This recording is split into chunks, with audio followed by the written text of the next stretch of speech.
What's up, all you cool cats and kittens? Whoops, wrong show.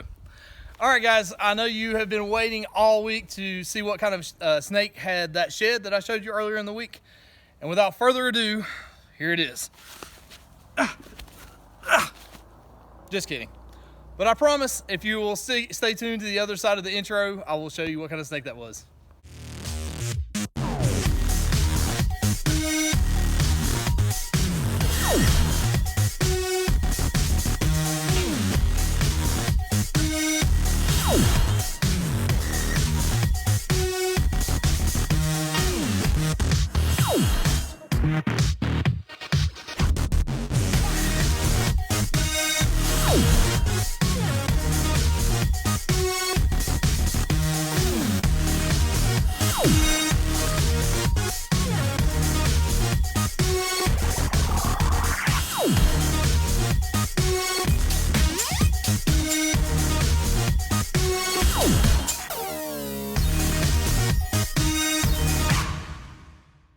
What's up, guys? Welcome back. We had a lot of really good guesses this week on what kind of snake that shed came from. Alexis came really close with her guess, but without further ado, this is the particular snake that came from. This is a Burmese python, or Python vivittatus. These guys were initially considered a subspecies of the Indian python, but they have achieved full species. We actually hatched this girl in 2013, so she was about 7 years old. Burmese pythons can get females up to 16 feet in the wild. Can get fairly heavy. They're much smaller than a green anaconda, or they're a lot shorter than, oops, fell in a hole. A lot shorter than a reticulated python. Also, in case you're wondering why my shirt is wet, she was soaking in her tub, so she gave me a little bit of a bath. So anyway, like I was saying, this girl, we hatched her in 2013. These guys hatch out of eggs about the size of a baseball, a little bit bigger, and when they come out, they're about 18 to 24 inches long. And like I said, they can get up to, females can get up to 16 feet. Over 16 feet is pretty rare. This girl, we'll measure her in a second and see how big she is, but she is eating a steady diet of rabbits right now. These are frozen thawed rabbits. Usually she eats about a 10 to 10 and a half pound rabbit, and that's usually about every 2 weeks, and then she sheds most of the time after that. But Medusa is our go-to large constrictor for any of the birthday party shows that we do, or anything like that, the educational shows. We've worked with her since she came out of the egg. Most snakes are very head shy, but as you can see, you know, I can move my head or my hand along her head, and it doesn't make her nervous at all, anything like that. She's had probably hundreds of kids handle her, but she's always in a really great at any event we've ever gone to. If you hear any of that hissing, the noise she's making, she's breathing. But a lot of times Burmese pythons are kind of vocal. They'll hiss more than a lot of other snakes, or she's just kind of cruising along. You can see that tongue going a mile a minute. She's just tasting all of the chemical cues out here. She has a Jacobson's organ like all snakes, so she's picking up those chemical cues and depositing them in that organ, and just kind of giving her a picture of her environment. Now, Medusa is what is called heterozygous albino. She carries the albino gene. Her mother was a visual albino, or she was an actual albino. Her father was a normal or wild type. So that means that she carries the gene, and if we bred her to another albino visual, then we would get about half of the babies would be albino, and then half would look like her, but they would carry the albino gene.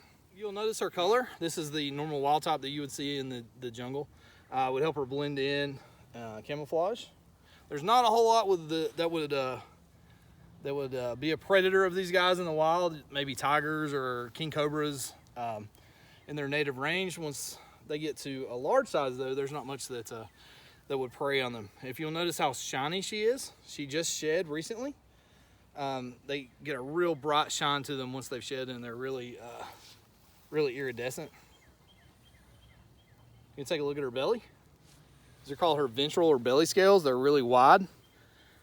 They help her move along on the ground. You kind of notice how she moves. She just kind of slides along in the grass. And like I said, these guys are found in the wild in Southeast Asia, in Myanmar, Thailand, you know, the former Burma, which is now Myanmar, in that area over there.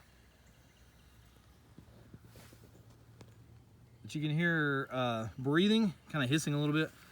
Definitely a trait she got from her dad. Her dad is very vocal. She's not quite as much as he is, but she is completely calm right now. She's just kind of chilling and hanging out.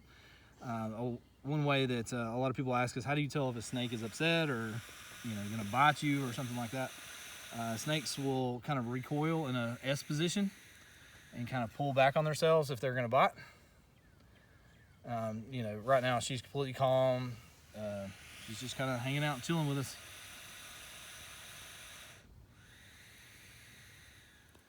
All right, I'm gonna attempt to see how long she is. This is definitely not the best way to do this because, as you can see, she's not in a straight line. So the best way to do this is to get a string and kind of go down her back and gather it up and measure it against a tape measure. But we're gonna see how close we can get. Let's see.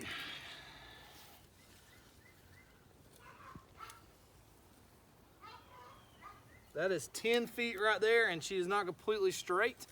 So I would say she is maybe 10 feet and maybe 10 feet and a half, something like that. We were gonna weigh her.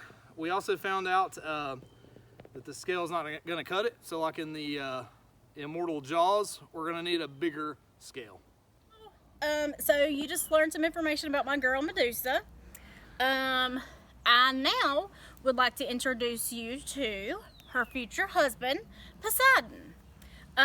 He is obviously an albino Burmese python.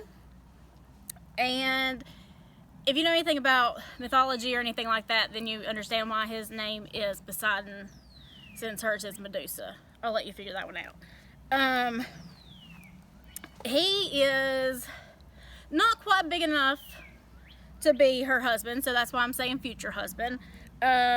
He will, of course, continue to be smaller than Medusa when he is full grown, but he still has a little bit to go. So if you notice right here near his cloaca, if he'll participate with me. Okay, so I just realized you might not know what a cloaca is, so let me give you a brief description. It is this little vent. Well, it's not really little, it's a large vent right there. All reptiles have a cloaca, and this is where they do all their business from. So I'm actually planning on doing another video pretty soon talking about just the cloaca area, so the younger audience can sit out that episode, and I will give a little bit more detail on what the cloaca is about. But anyway, back to my point. If you see beside his cloaca, he has these little spurs. Now both males and females have these, but the males use them for a little bit of a different purpose. We'll just say he uses them to flirt with the females. So Billy told you where these guys originated from and where they were originally found, but most of y'all probably know that, sorry, he's in my braid. He's literally in my braid. And we're good. Anyway, most of you probably know that there is a Burmese python situation in Florida. They are an invasive species down there, and it is not their fault. This happened for a couple of reasons. One, you always are gonna have crappy pet owners, not just in the snake world, but everything. Like, you know, the dogs chained up outside the house, etc., etc. So when these snakes get large, which you know how large they can get, people just can't take care of them anymore. So they'll just set them out, which is absolutely ridiculous and pathetic, but it happens. sadly. And the other reason is because, as you know, Florida, excuse me, has seen its fair share of hurricanes. And so when those come through, they will wipe out facilities and things like that, and that's how these guys get out. Okay, so these guys are mainly in the Everglades and a little bit further north, but that's as far as they're gonna go. So when you see this ridiculous stuff saying, you know, Burmese pythons are gonna slither on up and take over and yada yada yada, they're not. They've actually done studies where they've took Burmese pythons and set them out in Georgia and South Carolina, and within 2 weeks, maybe, they were all dead. So they're where they're gonna be. But yeah, this is Poseidon, and we really appreciate you joining us this week. Last week was a little long, I know, but you know, I'm a chatty Cathy, what can I say? Anyway, we want to wish all the mothers out there, real mamas and pet mamas, happy Mother's Day, especially to ours. So happy Mother's Day, Joan and Betty.